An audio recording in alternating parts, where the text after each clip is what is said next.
यथा सर्वाणि भूतानि प्रतिभान्ति तानि च यत्रैव उपशमयन्ति तस्मै सत्यात्मने नमः।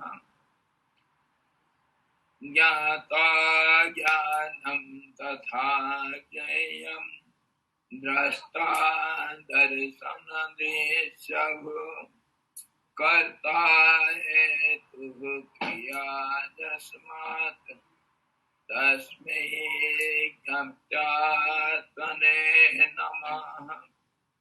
स्फुरन्ते शिखरा यस्मात् आनन्दसम्भरे वनौ सर्वेषां जीवनं तस्मै ब्रह्मानन्दात्मने नमः। ब्रह्मानन्दात्मने नमः।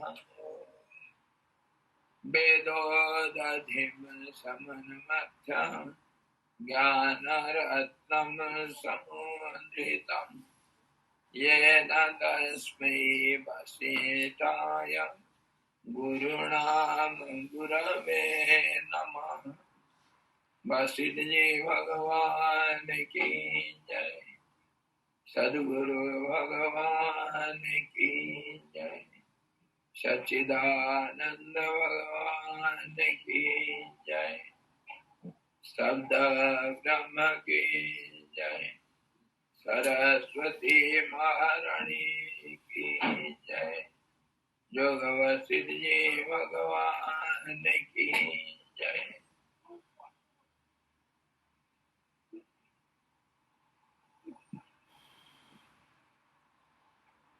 हरि ओम।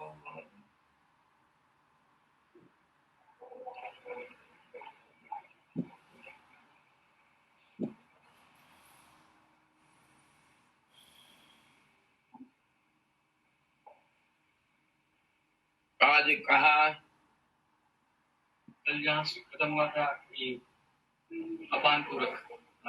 अच्छा,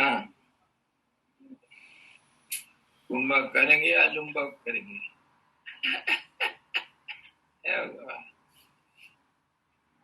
एक से एक।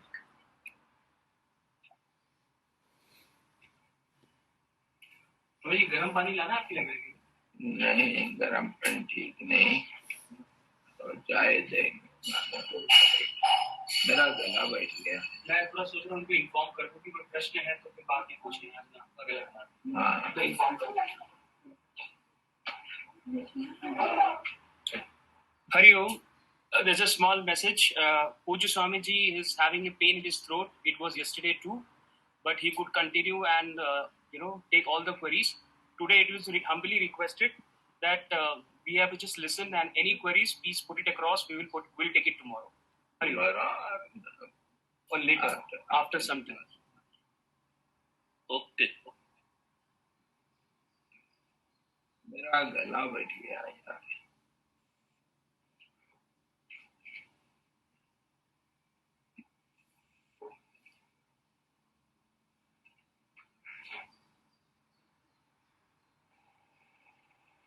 श्री टाइप का मैसेज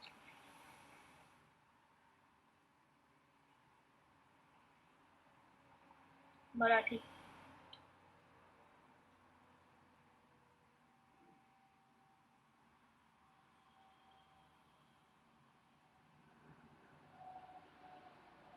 ब्रह्मन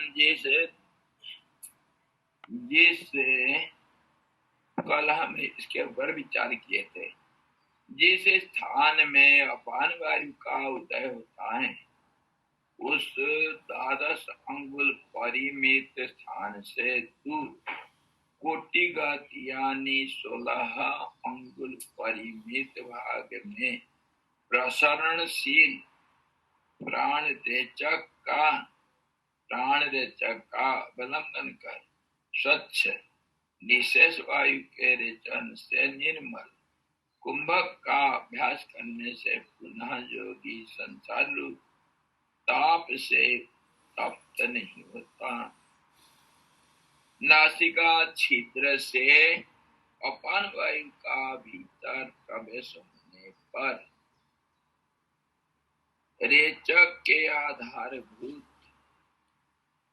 प्राण के पूरण के लिए भीतर प्रविष्ट हो देहांतर्गत पूरक की उपासना करने से मनुष्य पुनः संसार में उत्पन्न नहीं होता। कल हम बाहर का वायु जो अपान का आधार से प्राण बन करके आ रहा है, अंदर है तो रेचक था पर पूरक का रूप लिया। इस रूप से जो बाहर का अपान रूप प्राण वायु अंदर आ रहा है उसको हम देख रहे थे।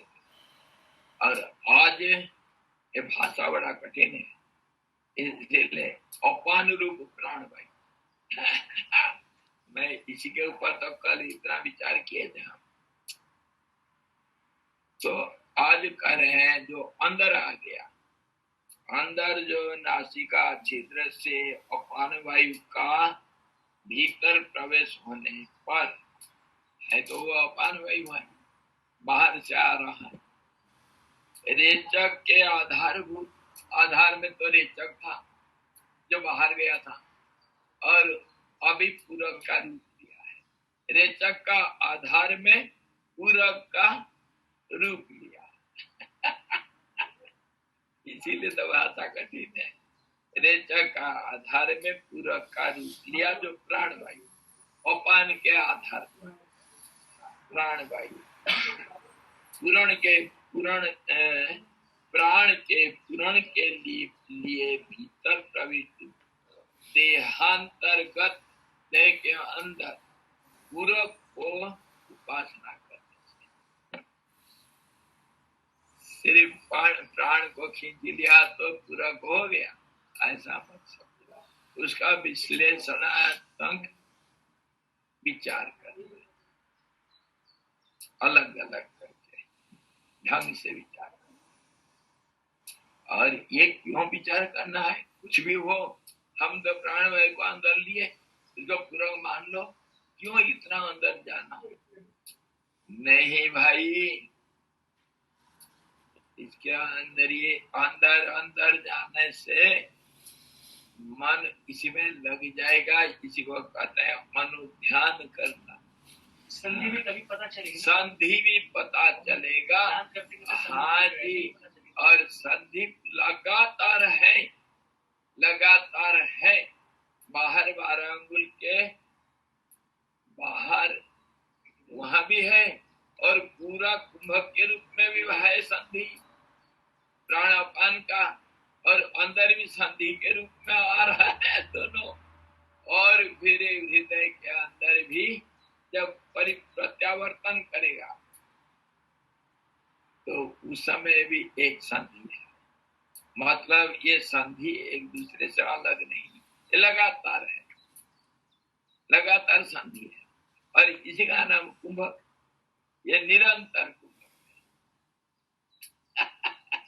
मन अगर इस प्रकार अनुध्यान प्राण और अपान के पीछे पीछे चलते रहेगा, उसी के ऊपर विचार करते रहेगा, तो फिर जाएगा कहाँ?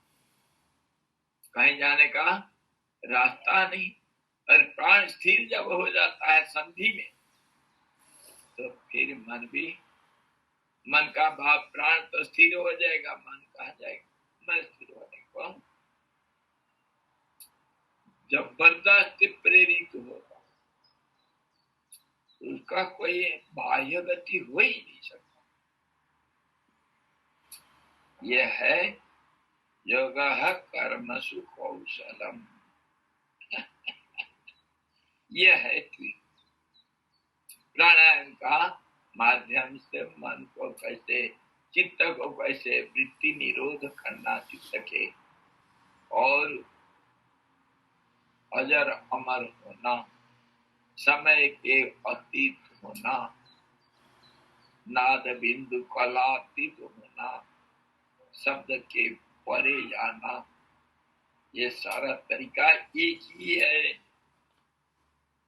अडॉप्शन कौन सा मेथड आप अडॉप्ट करते हो अलग है, पर प्रक्रिया एक ही है और आखिर एम सबका, लक्ष्य सबका एक ही है।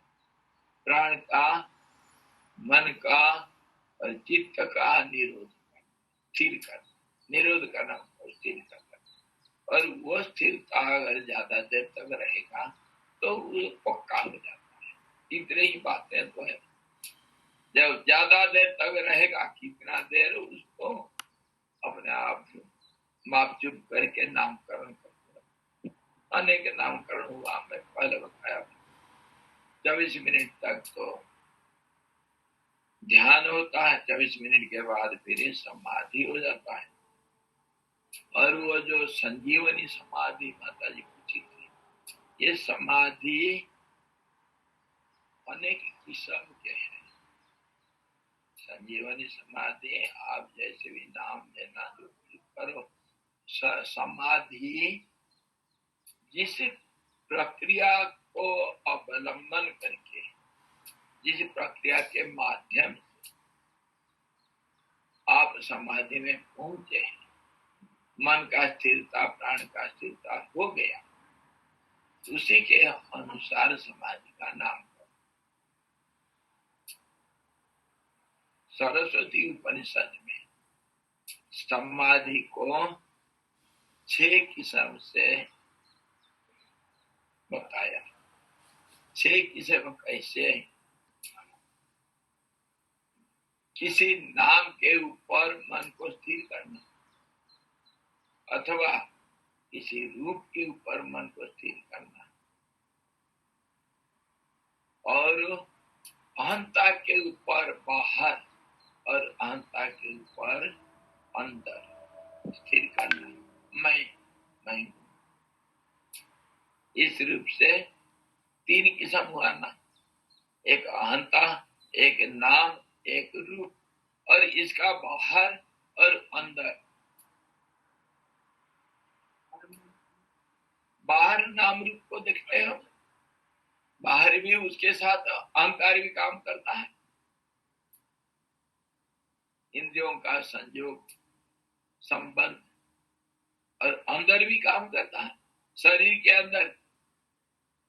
तो ये जो शरीर को लेकर के बाहर अंदर हम समझते हैं, उसके हिसाब से नाम रूप और अहंकार, ये तीनों के ऊपर मन को रख करके, स्थायी रख करके, अगर कोई समाधि के अवस्था में पहुंचता है, उस समाधि को इसी के अनुसार 6 किस्म से अलग अलग नाम दिया। 6 किस्म क्यों? एक तो सविकल्प होगा और एक निर्विकल्प है। 3 बाहर हो चाहे अंदर हो, सविकल्प 3 और निर्विकल्प 6 किस्म हो गया। और ये पूर्व पुण्य के उदय होने, देश काल परिस्थिति के अनुसार, साधक का प्रयास के अनुसार जल्दी या देर में होगा। कोई योग भ्रष्ट होगा तो बचपन से जैसे हमारे ज्ञानदेव थे और कितने सब उदाहरण है। ये सब समाधि इस प्रकार का सविकल्प निर्विकल्प, सविकल्प निर्विकल्प का भी दूसरे दृष्टिकोण से दूसरे योगी लोग अलग अलग ढंग से भी बताए हैं। इसके अलावा अलग अलग भाषा में भी नामकरण अलग अलग है। फिर इसको कहते हैं सहज समाधि। सहज समाधि, समाधि के बारे में बाद में आएगा, बहुत विस्तार रूप से हम विचार करेंगे। थोड़ा समय अभी बताता हूँ। कोई कहते हैं सहज समाधि, कोई कहते हैं भाव समाधि, भाव समाधि, कोई कहते हैं जड़ समाधि, और कोई कहते हैं सदेह समाधि, फिर कहते हैं जल समाधि, जल समाधि, स्थल समाधि। कितने किस्म के समाधि है, इसमें हम घुस जाएंगे, एक एक करके विचार करेंगे। कितने मत मतांतर है, उनका कोई ठिकाना नहीं। समाधि एक, समाधि शब्द, स्थिति तो एक है। स्थिति उसका मन प्राण चित्तों का सबका स्थिर था, लेकिन नामकरण कितने किस्म के कितने हैं, कोई ठिकाना नहीं। इसलिए इसको बाद में फिर विचार करेंगे। तो कहने का मतलब यह है, कोई जोगी अगर प्राण अपानों का, जिसको मुख्य रूप से प्राण बताया गया, और जो काकभूषण जी के परम सखी है, प्राण जितने परमात्मा को छोड़ करके माया का रचित कुछ भी हुआ द्वैतवाद में, द्वैत में कुछ भी जो रिलेटिव वर्ल्ड में कुछ भी आया, उसको स्त्रीलिंग में दिया गया, क्योंकि माया का कार्य होने से सब कुछ प्राण भी पुंलिंग व्यवहार के अनुसार होता हुआ भी स्त्रीलिंग है। आप पुरुष है या स्त्री है, लेकिन परमार्थ दृष्टि से आप स्त्री क्यों? क्योंकि स्त्री का बनाया हुआ चीज, अगर एक कागज के टुकड़े से दूसरा टुकड़ा फाड़ कर हम निकालते हैं, क्या वो लोहा हो जाएगा? कागज से निकला हुआ टुकड़ा क्या लोहा होगा, या पत्थर होगा, या प्लास्टिक हो जाएगा? कागज से निकला तो कागज होगा, कारण के अनुसार कार्य भी होगा, समष्टि के अनुसार व्यक्ति भी होगा। आलू को टुकड़ा टुकड़ा करके काटेंगे तो क्या वो प्याज बन जाएगा? वो तो प्याज आलू ही रहेगा ना। इसी ढंग से माया का बना हुआ पंचीकरण के माध्यम से, पंचभूतों का पंचीकरण के माध्यम से, और जो तीन गुणों का विषमता के माध्यम से जो नाम रूपों का सृष्टि हुआ, वो स्त्री नहीं होगा तो पुरुष कैसे हो जाएगा? माया तो स्त्री है।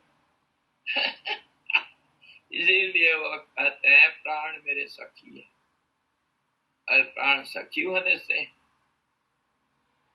इसलिए प्राण मेरा दोस्त नहीं है, प्राण मेरी सखी सखी है। सारे सखियां हैं। सखियां वो गाते हैं, हमारे गोरखनाथ जी गाते हैं, महान योगी योगेश्वर चिरंजीवी है, जो गोरखनाथ मच्छिंद्रनाथ का कहानी को नहीं जानते। भर्तृहरि गोपीचंद चिरंजीव कलियुग के तो इनको कौन नहीं जानते? दत्तात्रेय जी, ये सब चिरंजीवी है। तो गोरखनाथ जी गाते हैं, सखियां वह घर सबसे न्यारा, जहाँ परम पुरुष हमारा। मैं भी एक स्त्री हूँ और सारे स्त्रियां हैं, तो तुम मेरे सखी हो। सखियां अपने सबको बोलते हैं, साधु जैसे बोलते हैं, साधो कबीरदास का भाषा, सब साधु है। साधुओं में भी तो स्त्री सखी का ही तो बोधन करवाते हैं संस्कार के दौरान। सब सखी है, जब संस्कार होता है तो सब सखियां बनाने पड़ती हैं। और सखी तो गोरखनाथ गाते हैं, सखिया वो घर सबसे न्यारा, कौन सा घर? जहाँ परम पुरुष हमारा हम तो स्त्रियां हैं, हमारे पुरुष वहां रहते हैं। वो घर का बड़ा विचित्र वर्णन करते हैं। जहाँ दिन न रही, रात नहीं दिन नहीं, जहाँ दूर नहीं नजदीक नहीं, जहाँ पाप नहीं पुण्य नहीं, और जहाँ सुख नहीं दुख नहीं, वो घर सबसे न्यारा है, बड़ा विचित्र है, सबसे अलग है, अनोखा है।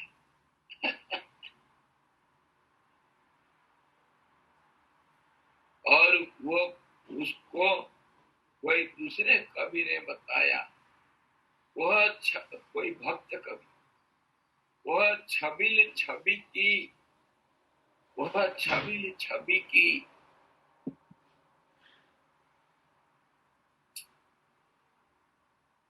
वह छबिल छवि की झलके झलक,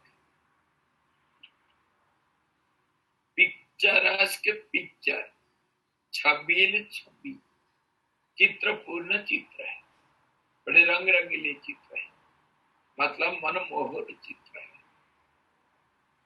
क्यों चित्र है? भक्त कोई है, वो कहता है कि विष्णु अपने शरीर में जो चित्र को बनाए, चित्रकार बन करके, वो चित्र का नाम संसार है, दृश्य जगत का। चित्रम रम्भ्यते तम त्रिभुवन वपुषा, तीन भुवन जिनका शरीर है पुरुष सूक्त के अनुसार, चित्रम रम्भ्यते तम त्रिभुवन वपुषा विष्णु नमामि।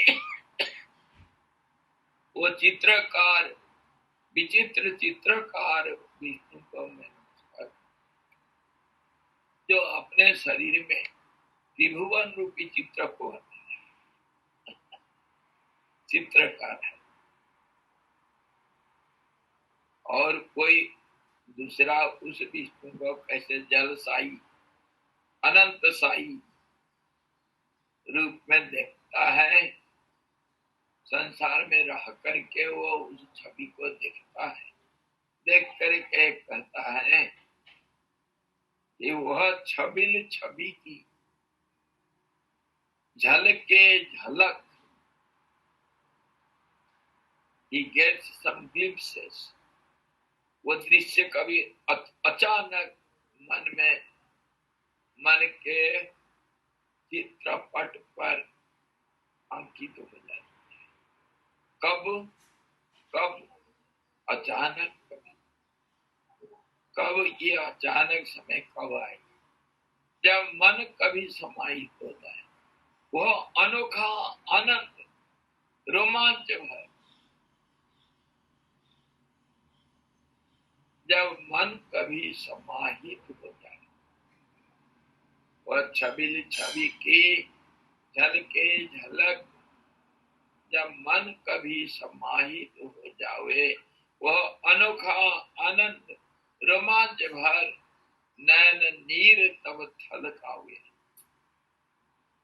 है आंखों में जल आ जाता है, भर जाता है, आनंद का अश्रु आ जाता है, शरीर में रोमांच खड़े हो जाते हैं, रोंगटे खड़े हो जाते हैं, और छवि को देख कर इसी को भाव समाधि करते हैं, भाव समाधि। और कहते हैं गुरु आशीष, उस दिन में मैं सुनाया था, गुरु आशीष से शीश धरी, गुरु कृपा के बिना नहीं हो सकता। गुरु आशीष से शीश धरी, अपने सिर पर गुरु के आशीर्वाद को धारण करके, बन बूंद, एक बूंद बन करके, एक बूंद बन करके, बन बूंद मिलू जा महासिंधु से, वो आनंद का सागर में एक बूंद बन करके मैं जाकर बन बूंद गुरु आशीष शीश धरी, बन बूंद मिलो महासिंधु से, जहां से फिर न फिरते कोई, जाऊं टकराऊं उन लहरों से। वो आनंद सागर के जो लहरें हैं उसके जबरदस्ती जाकर टक्कर मार और एक बन जाऊं, कूद जाऊं आनंद सागर में।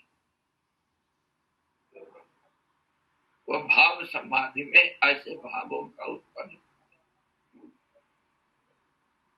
भाव समाधि हुआ, जड़ समाधि हुआ, स्थल समाधि, जल समाधि, अनेक किस्म के समाधि बताया गया। उस स्थिति को कोई कैसे बताए, अनुभव जिसे नहीं, भाषा अलग हो गया। भाषा क्यों अलग हो जाता है? वो तो हृदय का बात है, और हृदय का भाव जब बाहर निकलता है तो कितने सहायता लेने के बाद वो वैखरी रूप से बाहर निकलता है, इसीलिए वो रूप बदल देता है। अनुभव अपना रूप बदल के शब्द के रूप में जब आता है अनेक रूप ले लेता है, इसीलिए एक सत्य प्राप्त भावना अनेक भाषा हो जाती है। इसीलिए कोई संजीवनी कहो कोई कहा, कोई कुंडलिनी जागृत हो करके कहीं सहस्रार में पहुंच गया। कुंडलिनी जो अलग तरह से बताता है और स्वर शास्त्र अलग बात बताता है। कितनी क्या क्या शास्त्र है, कोई अंतरी शास्त्र, कितने जोगी ऋषि लोग हमारे पूर्वज इसके ऊपर रिसर्च करते करते जिंदगी बिता दी, अपने अनुभवों को वेद पुराण उपनिषदों के जरिया से हमको दिए हैं। भाषा अलग अलग है, समझना चाहिए। समझने के लिए कोई कठिनाई नहीं, सिर्फ एक ही चीज को समझाए एक ही चीज को सब समझाए, उस स्थिति में जाना क्यों जाना, इसके ऊपर भी विचार किया जाता है। हम क्यों जाए, हमको उसका क्या जरूरत पड़ा है? जरूरत नहीं। तुम्हारा समाधि तुम्हारे घर में, हम तो रसगुल्ला खाएंगे, सिनेमा देखेंगे और हम इलेक्शन लड़ेंगे, नेता बनेंगे। 50 लोग आकर के पैर में पड़ेंगे ना, नाम जस मिलेगा, हमको उसमें क्या जाता? ये सारे विवेकी पुरुष कहता है, ये तो हाथ टूटकी में समझ आएगा भैया, क्षण भंगुर है, हाथ टूटकी में सब नष्ट हो जाएगा। वो स्थायी पद है, सनातन पद है, वहां से कभी जदगत कभी कोई वापस नहीं आया, हमेशा के। ये तुम जो सांसारिक आनंद के पीछे भागते रहते हो, थोड़ा बहुत अभ्यास तुम्हारे पास हो सकता है, कोई मना नहीं। अभी को देख करके भविष्य करो, अतीत को तुम गए क्या विचार करो।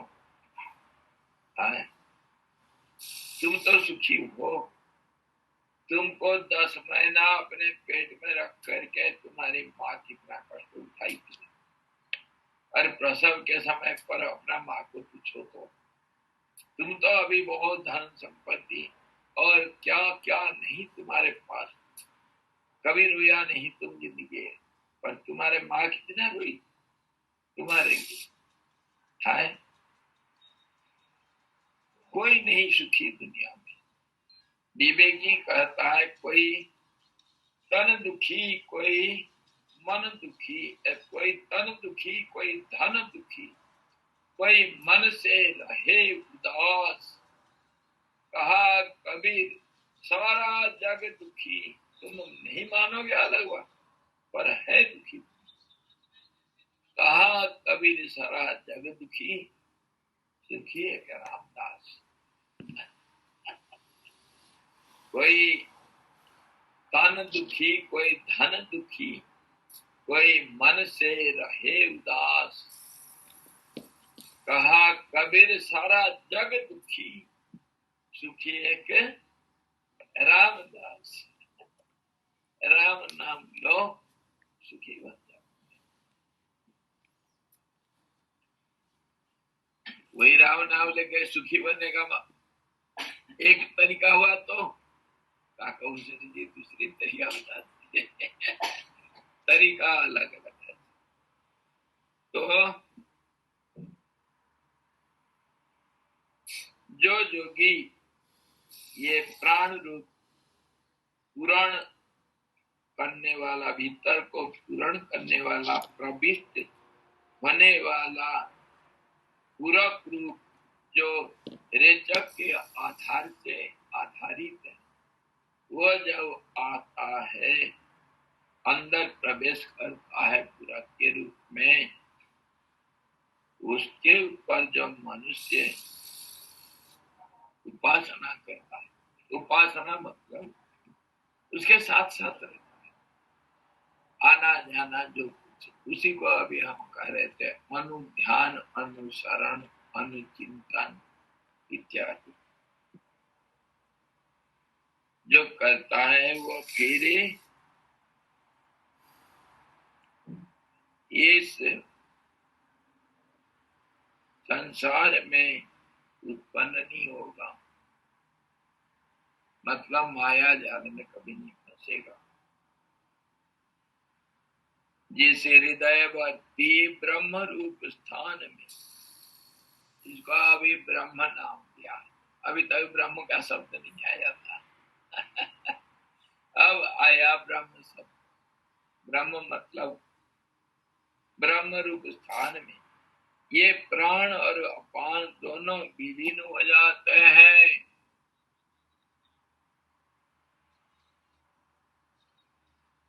उस शांत आत्म स्वरूप ब्रह्म रूप पद का अवलंबन करने से योगी अनुतप्त नहीं होता। अनुतप्त मतलब कभी दुखी नहीं होता है, तपना दुखी होना, चिंताग्रस्त, दुखग्रस्त कभी नहीं होता। ये ब्रह्म पद क्या है? जहाँ पर प्राण अपान लीन हो जाते, विलीन हो जाते, विशेष रूप हमेशा के लिए खत्म हो जाते और फिर उदयस्त नहीं होता। ये अंदर बाहर तो उदयस्त होता रहता है। प्राण का उदय हुआ तो अपान का अस्त, अपान का उदय हुआ तो प्राण का अस्त, रेचक उदय हुआ तो पूरक का अस्त, पूरक का उदय होने से रेचक का अस्त, बीच में संधि हमेशा है, जिसको हम कुंभक कहते हैं। जैसे भी होगा ये सारे खत्म हो जाता है, लय हो जाता है। वो जो स्थान है हृदय के अंदर, उस स्थान को ब्रह्म कहते हैं। ब्रह्म क्यों? ब्रह्म का अर्थ क्या है? जो हमेशा वर्धनशील है, वर्धनशील, हमेशा बढ़ता रहता है। तो बढ़ता रहता है को तुम कैसे समझोगे यार? कैसे समझोगे? पेड़ बढ़ता है तो नीचे से ऊपर को बढ़ेगा, है ना? और समय बढ़ता है, समय कैसा बढ़ेगा? आदमी बढ़ता है, बच्चा बढ़ करके जवान बनता है, ऊंचाई में बढ़ता है, मोटाई में बढ़ता है, ज्ञान में बढ़ता है। ज्ञान में कैसा? जो जिसके ऊपर हम बहुत विचार किए हैं, वो सूचनागत ज्ञान, इन्फॉर्मेटिव, इंद्रियों का संबंध से संयोग से जो सूचना मिलता है मन को, उसको ज्ञान कहते हैं, सूचना का इन्फॉर्मेटिव नॉलेज। वह हमेशा बढ़ता है, जन्म से लेकर के मरण तक। और समय बढ़ता रहता है। समय कैसा बढ़ेगा? मान लो किसका उम्र तो बढ़ता ना। अच्छा, अभी कौन सा शताब्दी है? 2020, 21वीं सदी, 2020 सन 2020 हुआ। अच्छा, तो 2020 गिनती जब किया तो क्या 2000 को छोड़ दिए? तो 2000, 2001, 2, 3, 4, 20 आ गया, तो बढ़ता रहना। ये समय को विचार अगर करेंगे हम, ये वर्धनशील ब्रह्म कैसा, इसको किसने नहीं जाना, किसने नहीं देखा। ये आंख से ये न मानते नहीं। अरे भगवान को देखा कौन देखा कि मान लेंगे? नास्तिक लोग यही तो बोलते हैं। ये सब अंधविश्वास। भगवान कहाँ है? भगवान नहीं है। ठीक है भाई, हम मान लेते हैं तुम्हारी बात थोड़ा देर के लिए। भगवान नहीं मानते हैं, क्यों नहीं मानते हो यार? न देखा नहीं किसी ने, तुम नहीं देखे होंगे, पर दूसरे देखे या नहीं तुमको कैसे पता चला? तुम नहीं देखा, क्या मान लिया कि सारा दुनिया कोई नहीं देखा? बहुत ने देखा। इसे आंख से देखा है। किस रूप में दिखेगा? स्थूल आंख से स्थूल रूप में दिखेगा, सूक्ष्म आंख से मानसिक चक्षु हुआ, उससे मानसिक रूप से देखेगा। और जितने सूक्ष्म में जाएंगे वहां पर भी देखना होता है। दर्शन दृष्टा दृश्य होता है, वहां पर उसी रूप से देखा जाता है। सबने देखा, तुम नहीं देखा। अरे तुम कहते हो कि कोई नहीं देखा। एक तो ये ढंग से हमको सोचना पड़ेगा। दूसरा, तुम नहीं देखा करके नहीं मानोगे क्या? पवन को देखा आंख से? अरे इंद्रियां देखते हैं, आंख देखता है, कान देखता है, नाक भी देखता है। क्या खुशबू को तुम देखते हो आंख से? क्या पवन को तुम आंख से देखते हो? ये इंद्रियों से शब्द रस शब्द रूप शब्द स्पर्श रूप रस गंध, ये 5 इंद्रियों से ग्रहण किया जाता है। अकेला आंख नहीं देखता। ये ढंग से भी बोला जा सकता है। जो नहीं देखा है उसको मानना पड़ता है। और देखो, क्या आकाश को देखे हो? आकाश को देखा ही कोई? आकाश है या नहीं? उधर देखते आकाश है या नहीं? बाहर देखना पड़ता है आकाश है या नहीं? यहाँ पर आकाश नहीं है क्या? बाहर देखना क्या मतलब? ऊपर दिखते हैं आकाश है या नहीं? आकाश ऊपर होता है या नीचे होता है? कहाँ नहीं है आकाश? अगर आकाश को किसी भी रूप से आप मानते हैं, उस रूप से है ही नहीं सचमुच। जिस रूप से हम मानते हैं आकाश को कहीं दिखा नहीं। हमारा आइडिया है, कल्पना है। एक कल्पना है। आकाश का रंग कैसा है? नीला होता है। यहाँ पर नीला कहाँ है? दिखाओ। वरना ये आकाश इधर नहीं है करके कहोगे क्या? इधर तो है नीला, क्यों नहीं दिखता है? नीला क्यों दिखता है, उसका कारण बहुत सारे अनेक है। उसका भी कारण है कि बिना कारण का बड़ा विस्तार सब विषय है। ब्रह्मन कैसे बड़ा है, बढ़ता किस, जिसको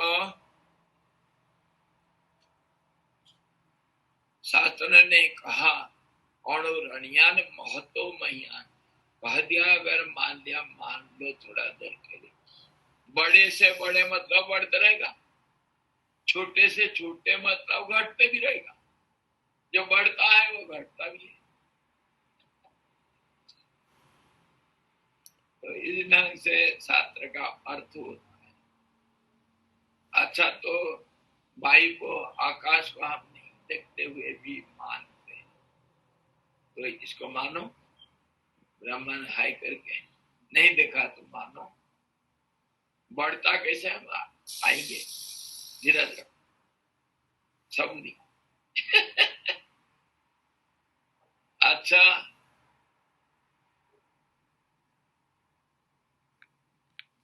अभी आप चंद्रमा को देखते हो क्या? अभी दिन में नहीं है, तो रात को देखेंगे। तो ये जरूर आप तर्क करेंगे, अभी नहीं होने से क्या है, बाद में शाम को तो दिखेगा ना। और कल भी दिखा था, इसलिए मानेंगे। तो है, हम ही देख पा रहे, हमारी दृष्टि नहीं, हमारे दृष्टि नहीं देख पा रहा है। अच्छा, चलो कोई बात नहीं, समय को देखे हो। हाँ देखे, घड़ी में अभी 10:15 हो रहा है। ये कोई समय होता है क्या? मेरी घड़ी क्यों बताया? जब समय होगा तो घड़ी क्यों बताया? समय को किसी ने देखा? समय बढ़ता है या घटता है या क्या करता? कहा गया कि समय समय को खा करके बढ़ता रहता है। कैसे? मिनट को खा करके घंटा बना, घड़ी एक आवर, एक घंटे, ऐसा घंटों को खा खा करके एक दिन बन गया, दिनों को खा खा करके एक सप्ताह बन गया, सप्ताहों को खा खा करके महीना बन गया। अपने आप को खाते रहता है, अपने अंदर निकल जाता है। बढ़ता रहता है, बढ़ता रहता है। अभी देखे हम, पर समय को देखे नहीं, पर बढ़ता हुआ देखे। अच्छा, बढ़ता हुआ तो देख रहे हैं, फिर और दूसरे ढंग से देखो, सप्ताह का कितना दिन होता है? 7 दिन बढ़ते रहते हैं क्या? 8 दिन हो जाएगा कभी, 9 दिन हो जाएगा कभी। सप्ताह का दिन का 10 दिन भी कभी हो गया, 7 दिन ही रहेगा। तो वो कैसे बढ़ता है? बढ़ेगा समय के अनुसार तो बढ़ेगा। तो कैसे बढ़ेगा? साइकिल में गोल। उसी को तो वर्धनशीलता, वही तो वर्धनशीलता में, वो इसी में आ रहा हूं। जब समय बढ़ेगा वो चक्र में बढ़ता है, साइकिल, इसको कहते हैं संसार चक्र। संसार चक्र हर जगह पर जहां जाओ एक चक्र होता है, कार्य कारण। इसलिए अपन जहाँ पे विलीन होता है यही से चक्र चलता है, इसी चक्र चलता है। जहाँ से साइकिल चलता है उसको साइकिल भी बोलना पड़ेगा। मान लो ये एक दिन को, और जो हम समझ नहीं पाते मन से, बुद्धि से और वाणी से हम समझ नहीं पाते हैं, उसको क्या बोलोगे? घटता है या बढ़ता है?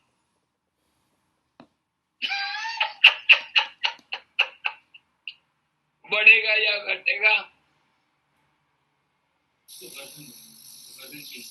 बढ़ेगा भी घटेगा, कुछ भी बोल सकते। इसीलिए अगर वृद्धि का मतलब आया तो हम हमेशा उसको 2 भाषा में बोलेंगे। एक तो वर्धनशील, एक क्षयशील। क्षयशील मतलब घटेगा, घटना मतलब अणुरणीयान, बढ़ेगा मतलब महतो महियान। यही भाषा है वेद।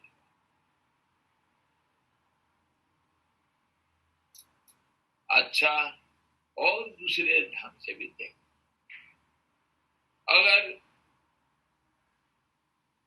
अगर आप आग को देखते हो, अग्नि शिखा को देखते हो, कैसे देखते हो? हमेशा ऊपर को बढ़ता रहता है, हमेशा। क्या ये वर्धनशीलता है? लेकिन बोला गया बढ़ता। इसी ढंग से पानी का धारा को देखो, है बढ़ता रहता ना? क्या सचमुच बढ़ता रहता है? गंगा जी चलती रहती है क्या? गंगा जी का धारा निम्नगामी हमेशा होती रहती क्या? एक दृष्टि से तो हाँ, दूसरे दृष्टि से नहीं। गंगा जी हमेशा हमारे पास है। ये जो गंगा अभी है वो गंगा अभी तब नहीं है, वो हर पल में बदलती रहती हुई स्थिर है। वर्धनशीलता, इसको भी मानेंगे। स्थिरता में वर्धनशीलता। हाँ जी, वो बल्ब का जो टंगस्टन चलता रहता, हमें लगता है कि चलता है, लेकिन वो एक गया फिर दूसरा आया, एक गया फिर दूसरा आया, तभी लाइट जली, लेकिन वो फिलामेंट तो जलता रहता है। बिल्कुल बिजली जैसे चलती है, ऐसे ही। और दूसरा देखो, मरीचिका को देखो। गर्मी के दिनों में कहीं भी हम मरीचिका देखते हैं, कहीं वीरान प्रांत में पानी जैसे दिखता है, उसको कैसे देखते हैं? हमेशा चलनशील देखते हैं, बढ़ता रहता है, ऐसा ऐसा है ना, वर्धनशील है। बोलने के लिए यही बोला जाए। ये बहुत अच्छा एग्जाम्पल है स्वामी जी, समय को देखा था, तो ये सब लॉजिकल एग्जाम्पल है। हाँ, और अगर कुछ भी बोला गया ब्रह्म के बारे में तो यही बोला जाएगा। वर्धनशील परमात्मा की तो कोई भाषा नहीं, सबके ऊपर है, सबके अतीत है, सबके परे है, परात पर। जितने दूर तक आप जा सकते हो मन से, बुद्धि से, वाणी से, उसके आगे है। इसलिए परम शांत, शांत पद क्या कहा गया। और जहां जिसका भाषा मौन है, साइलेंस इज द लैंग्वेज, उसको अगर भाषा में बोलेंगे, ये सबसे सटीक यही भाषा होगा ब्रह्म, सबसे सटीक। नहीं तो उसके बाद जो बोला जाएगा थोड़ा बहुत उसमें मिलावट हो सकती। इसीलिए ब्रह्म वर्धनशील। वर्धनशील मतलब स्थाणु भी कहा गया, एक थोड़ी कहा गया। मेरा नाम क्या क्या बताया गया? स्वामी जी बताया गया ना, मेरा नाम प्रेमानंद भी बताया गया। मेरा नाम कितने अलग अलग बदल जाता है। अभी बोलने वाला प्रवक्ता बोला गया, मैं बोल रहा हूँ, क्या सुनता नहीं? श्रोता भी हूँ, मैं जो बोलता हूँ मैं अपने आप सुनता हूँ। मैं देखता हूँ, दृष्टा हूँ, सुनता हूँ, श्रोता हूँ, भोजन करता हूँ, भोगता हूँ। तो इतना नाम मेरा है ना, क्या मैं अलग हो गया? एक होता हुआ अनेक। इसलिए जितने नाम रूप है संसार में, सारे परमात्मा। इसलिए सहस्र नामों का हम उच्चारण करते हैं, भगवान को विश्व रूप से देखने के लिए, समझने के लिए। सहस्र मतलब सहस्रों, हजारों, बहुवचन। ललिता सहस्र नाम, माया का भी हजारों नाम है, शक्ति का। और वो परमात्मा, चाहे राम हो, राम सहस्र नाम है, विष्णु सहस्र नाम है, गोपाल सहस्र नाम है,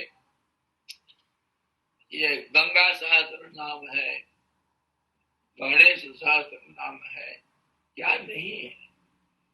मतलब किसी को लोग वो परमात्मा स्वरूप है, सारे नाम रूप उन्हीं का है। इस ढंग से हम ब्रह्मन को समझते हैं, वो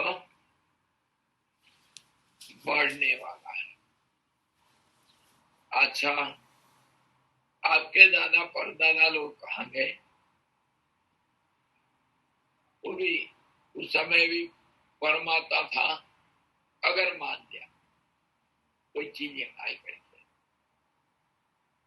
हमारे दादा परदादा लोग जो थे उस समय भी परमात्मा था क्या, या आकाश था क्या? विक्रमादित्य का नाम सुने हैं, अशोक जी का नाम सुने हैं, अकबर का नाम सुने हैं, और जवाहरलाल नेहरू के नाम सुने हैं, अभी मोदी जी के नाम सुने। तो क्या मोदी जी आए करके भगवान है? नहीं तो क्या वो अशोक जी के समय पर भगवान नहीं थे? तो अगर उस समय भी थे, अभी भी थे, तो बढ़ बढ़ करके आया ना, तो वर्धनशील हुआ ना। कहीं से भी किसी ढंग से देखो वो वर्धनशील ब्रह्म।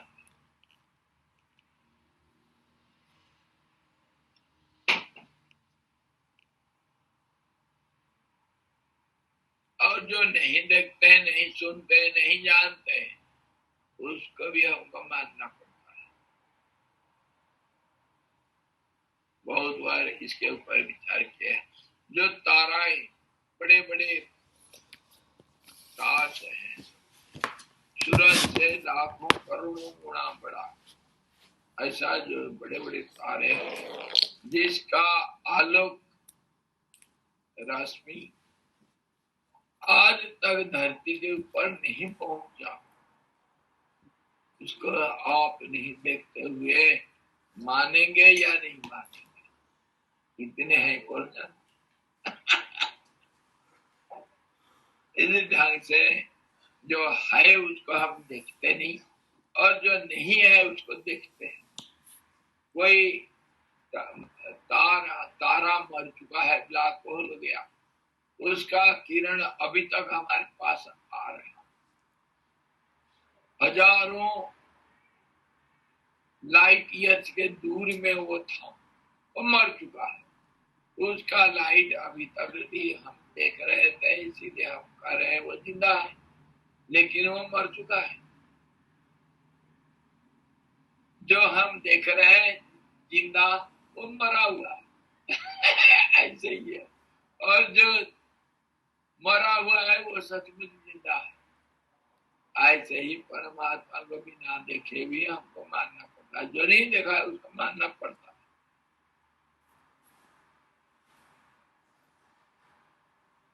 मेरे दादा को मैं दिखाऊं क्या?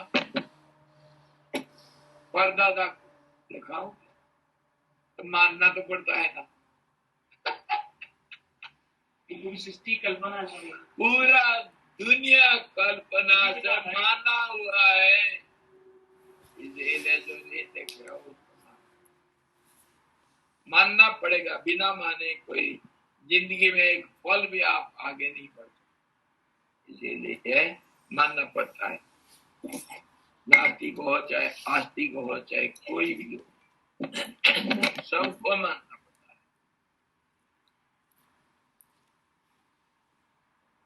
और सबसे बढ़िया चीज तो यह है, आप अपने को मानते हो क्या? बोलो सबसे बढ़िया मजादार मजादार। हाँ भाई पुरी जी, आप अपने को मानते हो? आप हैं? नहीं, मानते हो क्या अपने को कि आप हैं? पुरी जी है? सुबोध जी, आप अपने को मानते हो कि आप सुबोध जी हैं? नहीं मानते? नहीं मानते हो? फिर कौन कहता है नहीं मानता हूँ?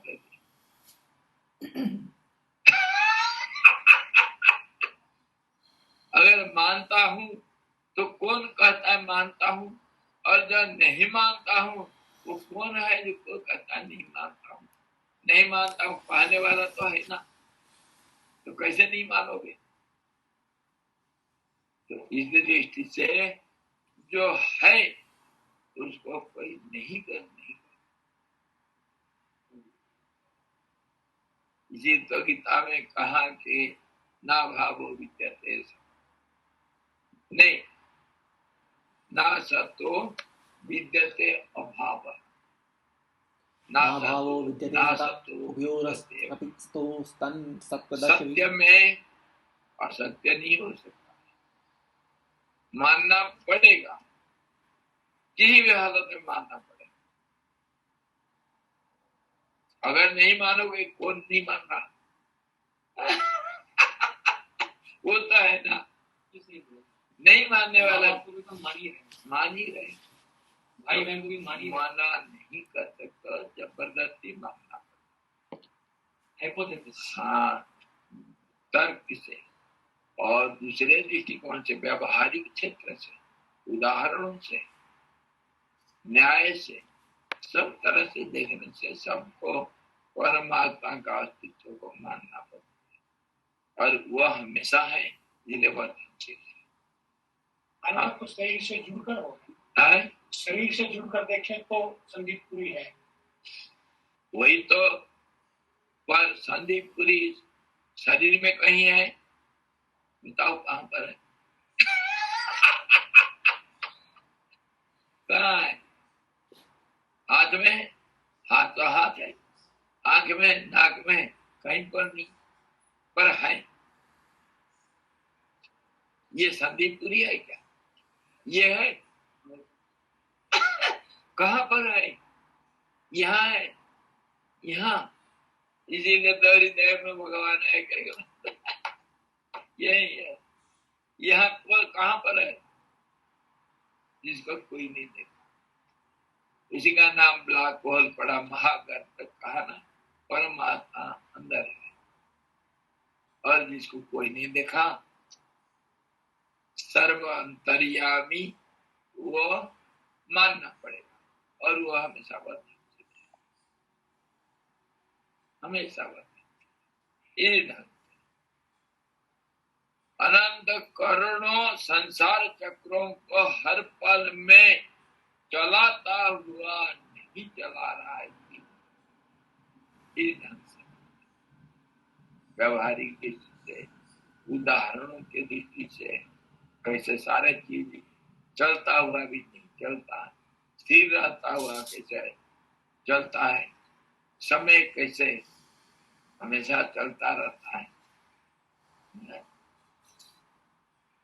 विचार करने से ये सामने सत्य का उजागर होता है। आ जाओ, हमारे ब्रह्मन जो है वह प्राण अपान वहां पर विलय हो जाता है, सबसे परे। इस ढंग से होने से ना प्राण का गति होगा, ना उदय होगा, ना अस्त होगा, ना अपान, ना कोई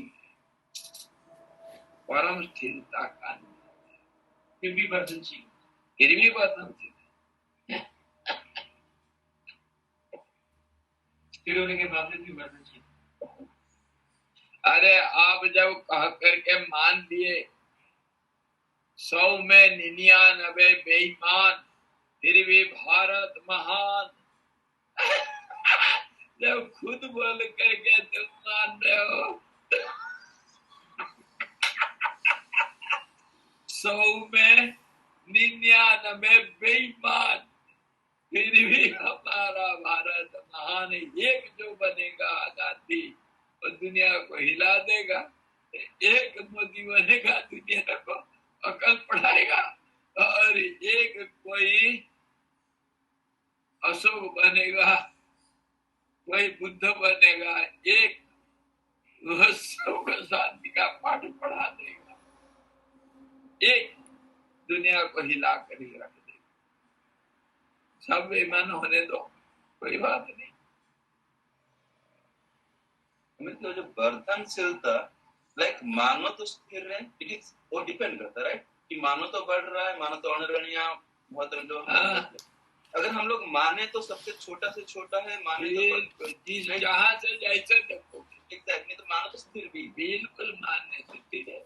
आप किसी दृष्टिकोण से देख करके क्या नाम दे रहे, ये बात है। गंगा का पानी, हाँ, गंगा का जल किस पत्थर से आज लगा तो गया, नहीं तो स्थिर। जो गंगा हम आज देख रहे हैं वो गंगा कल नहीं होगी, वो तो पानी गया, पर गंगा जी गंगा है, स्थिर है। किसी दृष्टिकोण से देख, मैं बार बार बोलता हूँ, हर दृष्टिकोण से देख, तभी असलियत दिखाई पड़ता है। कभी एक तरफ से नहीं देखा, एक तरफ से देखोगे तो एक चीज देखोगे। इसीलिए वीडियोग्राफी करो। हाँ जी, एक फोटो से संतुष्टि नहीं होती है, पूरा समझ में नहीं आता है। वीडियो लेंगे चारों तरफ से, आई समझ। आर्किटेक्ट लोग एक कोई नक्शा बना करके देते हैं तो उसका अलग अलग व्यू देते हैं, cross section, horizontal section, top view, top view, side view, section view, कितने सब देते हैं, तब जाकर समझ में आता है कैसे बनता है। ऑल राउंड भी ये होना चाहिए।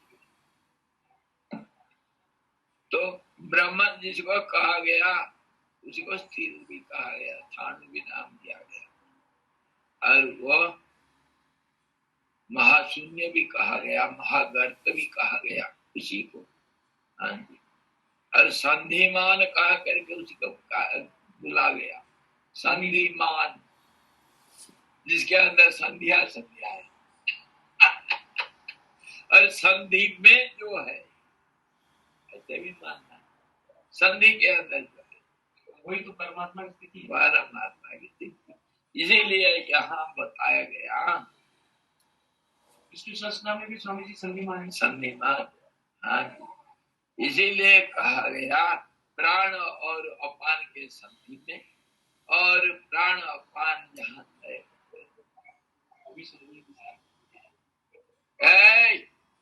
हला नहीं इधर।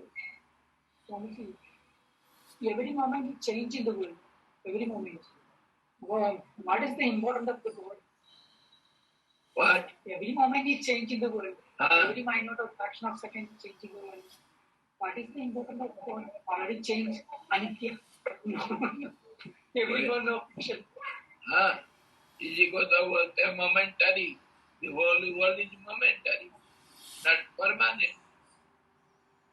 लेकिन परमानेंट के अंदर मोमेंटरी और मोमेंटरी के अंदर परमानेंट, मोमेंट के अंदर इम्परमानेंस और इम्परमानेंस के अंदर भी परमानेंस। हाँ, इसके ऊपर एक सुंदर कहानी है मौज के लिए। परमानेंट इम्परमानेंट में परमानेंट कैसे और परमानेंट में इम्परमानेंट कैसे, बता दूं, बड़ा मजा आएगा। Reality is not one in the permanent and impermanent. Reality is not permanent nor impermanent. Of everything select. Yes. Reality is everything. It is both and both not. इसीलिए तो भाषा में बोला नहीं जाता है, इसीलिए तो क्या भाषा के ऊपर है, शब्द के अतीत है। एक दिन क्या हुआ, गंगोत्री की कहानी है। शारदा कुटीर में स्वामी चिदानंद जी महाराज जाकर हमेशा जब आते थे वहां जाकर के विश्राम करते 15-20 रोज, कभी महीना भर, कभी 2-4 दिन के लिए जाते थे। तो मैं हमेशा स्वामी जी के साथ रहा। मेरा वो एक ड्यूटी था और भी दूसरे लोग रहे। तो एक दिन की बात है, शारदा कुटीर मंदिर के पूर्व में लगभग 2-3 फर्लंग दूर में, लगभग 400 मीटर लगभग दूरी में है। और गंगा किनारे बांध बनाया गया। बांध के ऊपर से होकर के मंदिर तक आना जाना होता है। एक दिन स्वामी जी शाम के समय निकल पड़े। प्रेमानंद जी मेरे को बुलाए, थोड़ा मंदिर तक वो आएंगे, गंगा जी का दर्शन करके आप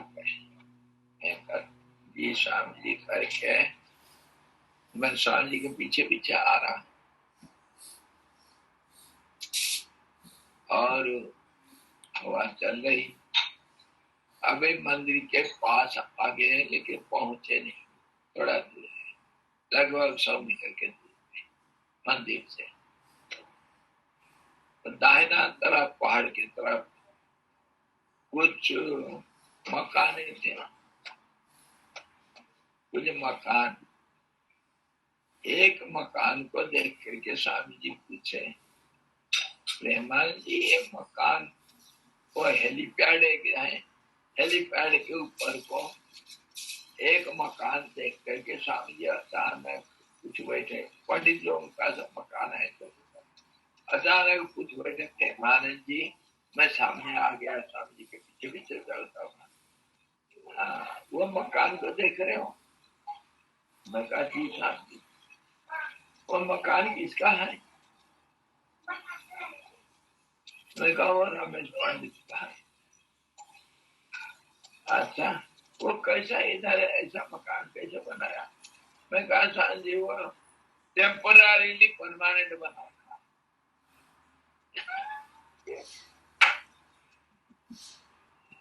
अरे यार, मेरे मुंह से ऐसा निकल गया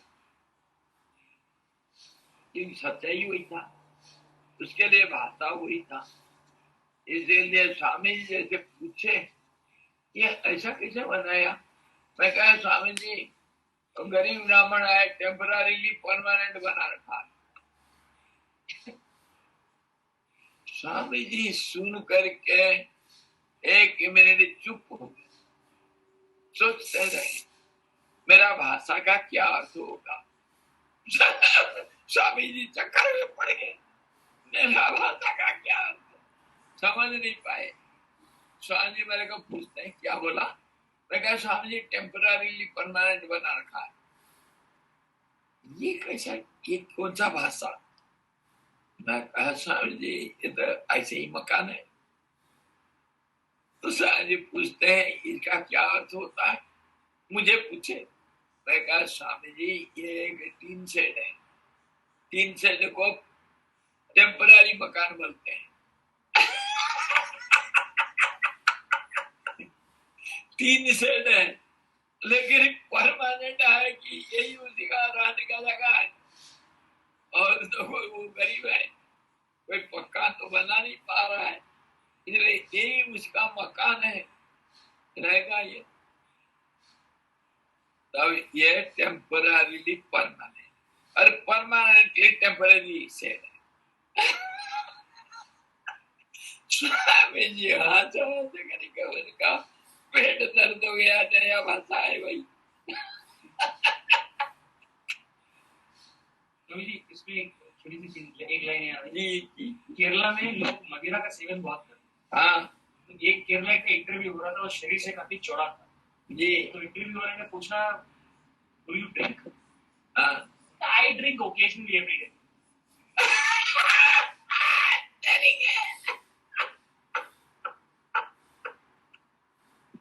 I drink occasionally every day. It occasionally. occasionally or every day? इसी ढंग से परमात्मा को समझना चाहिए। ये जो शरीर है, आई लाइक ये 60-70 साल की है, सेम थिंग, टेम्पररी परमानेंट तो है लेकिन टेम्पररी भी है। ऐसा ही बोल कि परमानेंट बिल्कुल वही जो कह रहे हैं ना, टेम्पररी, मोमेंटरी, एटर्नली मोमेंटरी दुनिया, Eternally moment.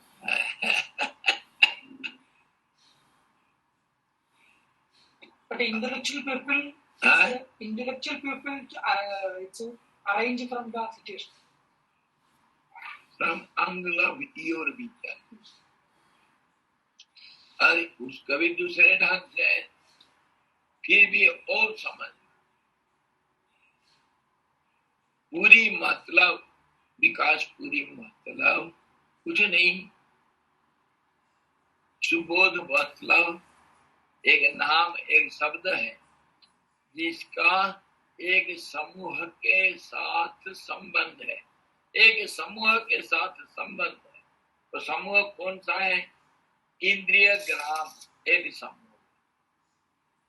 ये शरीर एक क्षेत्र है और उसका एक नामकरण किया गया, एक क्षेत्र का अंश भी है। शरीर ना हाथ का कोई सुबोध नाम है, ना नाक कान आंख पैर कोई किसी का कोई सुबोध नाम नहीं है। ये समूह का एक सामूहिक नाम है जो जिसके अंदर अनेक समावेश, अनेकता का समावेश है। एक है नाम जिसके अंदर अनेक नामों का समावेश है और एक एक करके फिर वो समावेश की जो एक एक है इंडिविजुअल जिसको हम मानते हैं। शरीर का नाम हुआ सुबोध, मान लिया। शरीर तो एक नहीं है, शरीर को अगर दूसरे रूप से देखेंगे एक समष्टि का नाम शरीर है। तो मान लो हम हाथ को ले लिए, हाथ शरीर का एक अंग है ना, एक अंग है। एक है या अनेक है? एक होता हुआ फिर अनेक हो गया। साथ साथ हाथ मतलब कोई हाथ कहीं, हाथ एक हाथ ही है। कहाँ है हाथ? ये तो कलाई है, ये तो अंगूठा है, ये तो हथेली है, ये तो कहना है। समूह में सम्मिलित करेंगे तो एक है वरना नहीं। समूह का एक है और व्यक्ति के रूप में अनेक। वो व्यक्ति फिर अनेकता में बढ़ते जाता है। जो कहते हैं वर्धनशीलता, माया भी बढ़ता रहता है। हाँ जी, देखते ही बढ़ जाएगा। और इसी को आधुनिक वैज्ञानिक लोग तो आटम को जब लाट के पार्टिकल्स निकले, देखते ही वो बदल जाते हैं। ये तो दुनिया की खेल है, एक अनेक में बदल जाएगा और अनेक फिर एक जैसे दिखेगा। ये तो माया का खेल है, यही कंफ्यूजन क्रिएट करता है। ये कौन है, ये कौन है, कहाँ से आया, कैसे आया, कौन है? एक थोड़ा मान करके हम जिंदगी जी रहे। मेरा नाम स्वामी जी प्रेमानंद है, प्रेमान करके जी रहा हूं। पर प्रेमानंद यहाँ पर अगर शरीर को माना गया, प्रेमानंद इस शरीर में कहीं नहीं मिला। बहुत ढूंढा, कहीं नहीं मिला। प्रेमानंद मर चुका है कभी से। मरता हुआ जिंदा है। अनेकता में एक है, चलते के अंदर स्थिरता है। देखो एक गाड़ी को, इसको कहते हैं रथ परंपरा। रथ परंपरा ये इसको दार्शनिक भाषा में कहते हैं रथ परंपरा। एक रथ को लो, रथ के जगह पर एक कार को ले, है ना। एक कार को लो, कार चलती है ना। कार का स्पीड मान लो 50 किलोमीटर स्पीड में जा रहा है, रास्ता में जा रहा है, आप देख रहे हैं। आप बता सकते हो क्या कार चल रहा? अगर गहराई से विचार करें, कार चल रहा है? कार का कौन सा हिस्सा चल रहा है बताओ मेरे। कार का जो बॉडी है वो नहीं चल रहा, स्थिर है ना।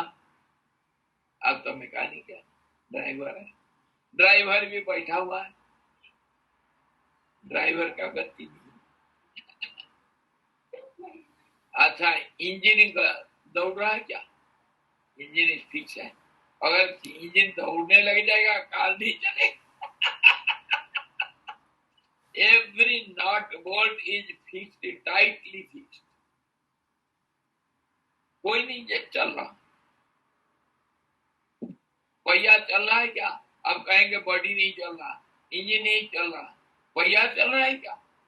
पहिया को देखो, पहिया का जो रीम है वो फिक्स है, रीम नहीं चल सकता, टायर नहीं चल सकता, टायर का एक हिस्सा भी नहीं चलता है, फिक्स है। चल पड़ेगा तो पंचर हो जाएगा, ब्लास्ट हो जाएगा। नहीं चलता है, वो स्थिर है। और उसके जो अंदर जितने बॉल बियरिंग वगैरह है, हर बॉल फिक्स्ड है, नहीं चलेगा। बल्ब के अंदर जो गोल गोल बल्ब होते हैं, उसके चारों तरफ कर देखो, उसका परिधि, उसके सेंटर, वो गोला पूरा फिक्स है। वो अगर ब्लास्ट करेगा नहीं चलेगा। हर पार्ट उसका टाइटली फिक्स। कौन चल रहा है फिर? ऐसा बर्धन सीखता है और ऐसा चलनशीलता, गति, ऐसे ही हम समझते हैं। और कर्म भी ऐसे ही है। कर्म भी कोई करने वाला नहीं, करता इधर कोई है ही नहीं। इधर ड्राइवर कोई नहीं है, ड्राइवर गाड़ी को चला नहीं सकता है। ड्राइवर का हाथ पैर भी सब स्थिर है, कोई हाथ घूम नहीं रहा है। स्टीयरिंग के साथ, स्टीयरिंग भी पूरा पक्का फिक्स है।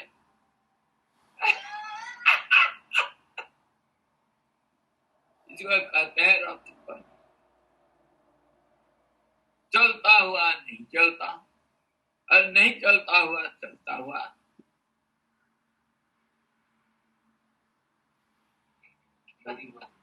है ये तो हमारे ऋषि मुनि लोग रथ परंपरा नाम तभी दिए है ना। ये भाषा है इसका, हमारे दर्शन शास्त्र का भाषा है रथ परंपरा। एक दूसरे को चलाता हुआ दिखता है, कोई किसी को नहीं चला। इसी का नाम माया है, इसी का नाम कल्पना है, सपना है। यहाँ हमारा प्राण अपना कोई नहीं चलता है। स्वामी जी आप पागल हो गए क्या? कहाँ से कहाँ ला करके हमको फेंक दिए। प्राण अपना कोई नहीं चलता, इसीलिए तो कहा गया ब्रह्म में वो लीन हो जाएगा। हे विधाता, हे विधाता।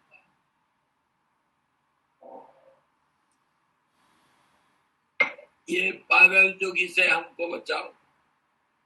अभी कुछ कहता है ठीक उल्टा पलट जाता है। ये गवाही जैसे देते हैं, पैसा खा करके जैसे कोर्ट में जाकर के वो आई देते हैं, आज कुछ कह देंगे कल को पलट जाएंगे। एक बार ओशो जानते हो, ओशो रजनी, अच्छा तो ओशो कुछ लेक्चर दे रहा था एक बार कहीं अमेरिका बाहर में, कहीं सब लोग रिकॉर्ड कर रहे हैं और कुछ आज बोल दिया, ऐसा को ऐसा है जैसे मैं बोलता हूँ, उसको विश्लेषण करके नहीं बताता है, बोल दे। बड़ा इंटेलिजेंट पर्सन था, क्या क्या बोलता रहता है, जो दिमाग पाए उसको समझना साधारण व्यक्ति के बस का नहीं, बहुत गहरी बात समझे नहीं, इसलिए उसका बदनाम हुआ। इसलिए मेरा बदनाम ना हो, आप लोग मेरे को डंडा न मारे, इसलिए मैं इतना गहरे में जाकर के आपको समझा रहा हूँ। मेरे को डंडा नहीं मारता, मैं समझा दूंगा छोटी सी बातों को बहुत विस्तार से, मैं इसीलिए समझा रहा हूँ कि समझना नहीं समझने से खाली एक बार बोल दिया तो उसका कोई माने नहीं रखा, तो कह दिया कुछ, 15 दिन के बाद ठीक उसका उल्टा बोल दिया। वो ऑडियंस में कोई बैठे थे, गुरुजी, हाँ भाई क्या सब, महाराज आप ठीक उल्टा बोल रहे हैं, 15 दिन के पहले आप ये बोल रहे थे, सुनो अरे कर, और आज ठीक उल्टा बोल रहे हैं, मैं रिकॉर्ड कर रहा हूँ सर, कौन सा सच है? वो सब कहता है अरे 15 दिन के पहले जो बोला था, 15 दिन के पहले के लिए था, आज के लिए है, वो अतीत जा चुका है। वर्तमान के लिए वर्तमान जो बोल रहा हूँ उसको मानो, और कल भी ठीक उल्टा इसको बोल। वो भविष्य तो आज के अभी नहीं होगा, प्रैक्टिकली सच है। जैसे से आप गहराई में जाते रहोगे चीजें समझना आती रहेंगी। और क्या, आज के लिए मैं आज बोल रहा हूँ, कल के लिए मैं कल और कुछ बोलूंगा, आज जो बोला अगर कल उसी को बोलूंगा तो कल बोलने का क्या जरूरत है? आज जो मैं बोल रहा हूँ उसको अगर कल रिपीट करूंगा तो फिर कल रिपीट करने का क्या जरूरत है? इसीलिए तो कल बदलना चाहिए। आप ही तो सांझ बोल रहे थे रिपीटेशन इज परफेक्शन।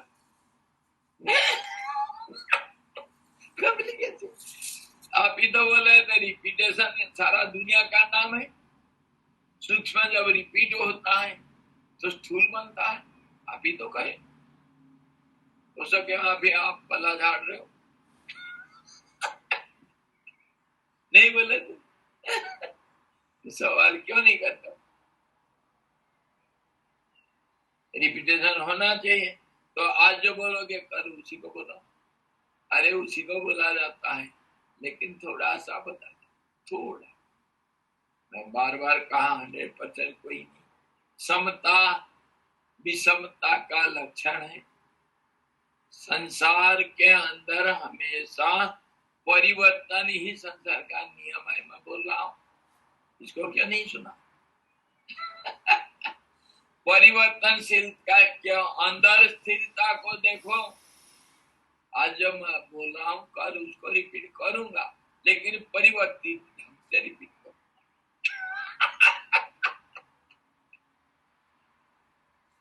ये है हमारे तर्क, और इसको समझने से क्या आनंद आता है? परिवर्तित ढंग से आज की बात कल मैं पुनरावृत्ति करूंगा। एक ही चीज तो बोलते हैं, पर भाषा अलग हो जाएगा। रिपीट तो होता है, भाषा अलग हो जाएगा, समय अलग हो जाएगा, सब कुछ अलग हो जाएगा, इसी का नाम रिपीटेशन। एक ही चीज रिपीट हो। अच्छा, तो फिर झटपट आज के लिए इसको पूरा करते हैं, समय हो चुका है। जिस हृदयवर्ती ब्रह्म रूप स्थान में प्राण और अपान दोनों विलीन हो जाते हैं, उस शांत ब्रह्म भी कहा, शांत भी कहा, आत्म स्वरूप भी कहा, ब्रह्म रूप पद का अवलंबन करने से जहाँ प्राण अपान को भी लाया, विलीन हो जाते हैं, अनुतप्त नहीं होता, इस दुख का नाम निशानी, वहां दुख नहीं, जहाँ सुख न दुख, न दिन न रही, न पाप न पुण्य पसारा, सखियां वह घर सबसे ये गोरखनाथ जी की भूल करता हूँ। मेरा फोन में है। अब अकर्ता संपरित्यज्य न यावत् चंद्रताम गतः, और कताम, अकर्ता नहीं भाई, मेरे को दिख नहीं रहा, और कताम संपरित्यज्य न यावत् चंद्रताम गतः, इसका और का मतलब सूर्य, सूर्य नाड़ी प्राण हुआ, चंद्र नाड़ी अपान हुआ, और कताम संपरित्यज्य प्राण का रूप को त्याग करते,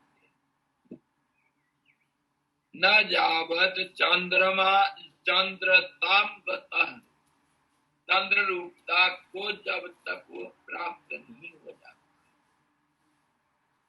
इस श्लोक के उत्तरार्ध में अदेश काले न सोच्यते, अदेश काले न सोच्यते, यह तो कहा गया है। देश काल में इसको सोचना नहीं, ये देश काल के अंतर्गत नहीं, स्थिति, हाँ, देश काल नहीं। और समय में बताओ, टाइम स्पेस एंड कंडीशंस, ये नहीं है, इसके परे है। उसका विवरण करते हुए बाह्य कुंभक में कहे गए देश काल बाद का अंत कुंभक में भी अनुकर्ष बतलाते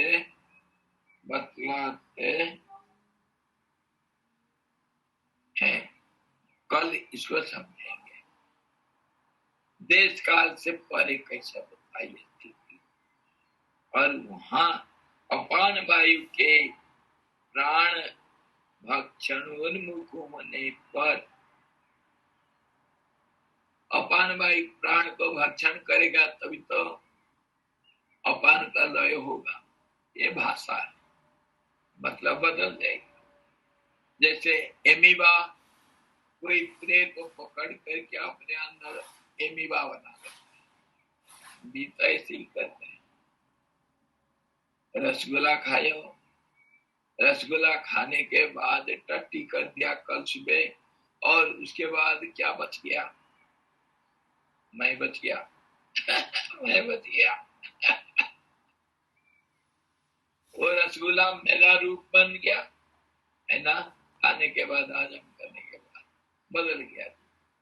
ऐसे ही तो इसी ढंग से वो कह रहा है, अपान वायु के प्राण भक्षणोन्मुख होने पर बाहर यानी प्राण लय के अधिष्ठानभूत चैतन्य में और भीतर यानी प्राण निर्गम के अपादान भूत चैतन्य में बाध द्वारा देश काल और उनमें रहने वाले समस्त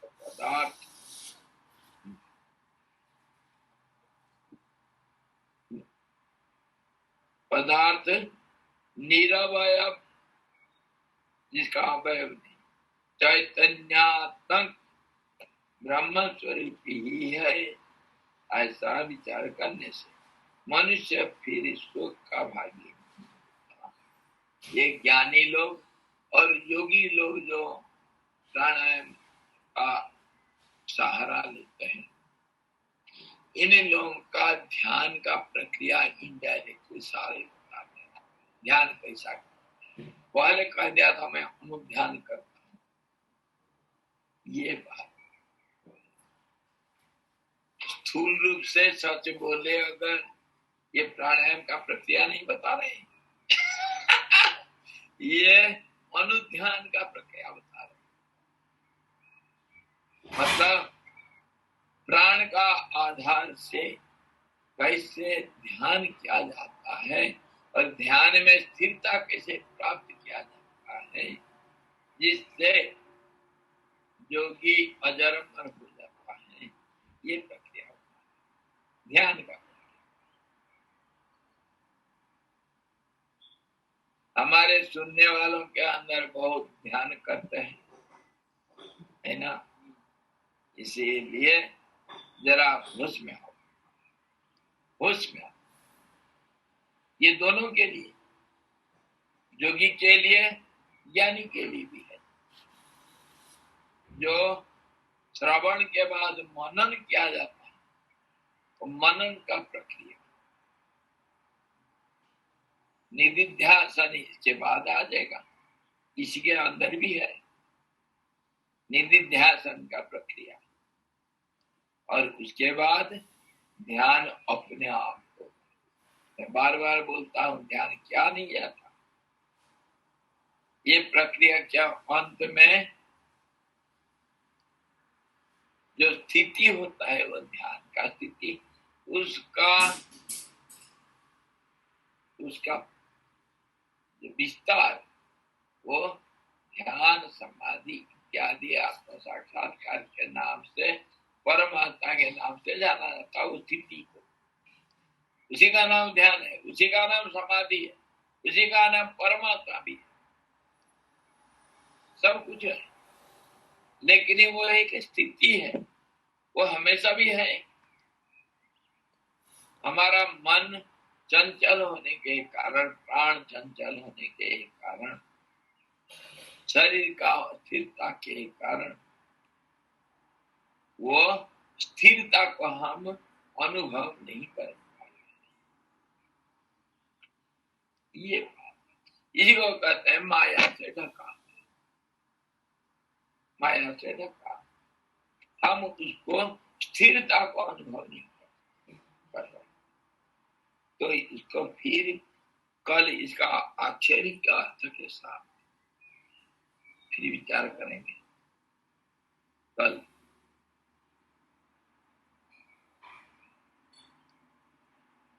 ये दो श्लोक का अर्थ भी बताया,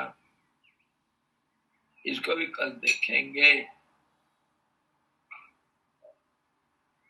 अदेश काले न शुच्यते और कताव संपरित्याज्य यावत चंद्र गताम चंद्र यावत चंद्रताम गता न यावत चंद्रताम गता।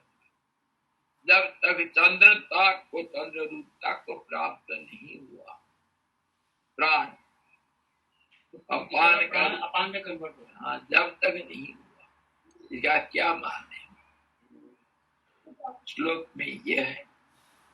और दूसरा ये अदेश काले न सूच्यते, देश काल जहाँ नहीं, इसको सोचना चाहिए। वहां पर प्राण अपान कैसे, कहाँ पर विलय होता है और उस स्थिति का कैसा होता है अनुभव, और उसका क्या नाम होगा, क्या अनुभव क्या होगा, इसके बारे में कल करेंगे।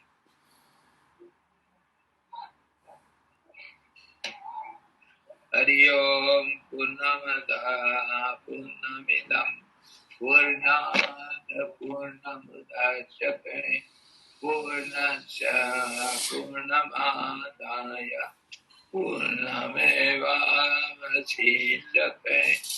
ओम शांति शांति शांति। सद्गुरु भगवान की जय। सच्चिदानंद भगवान की जय। शब्दा ब्रह्म की जय। सरस्वती महारानी की जय। जो श्री जी भगवान की जय।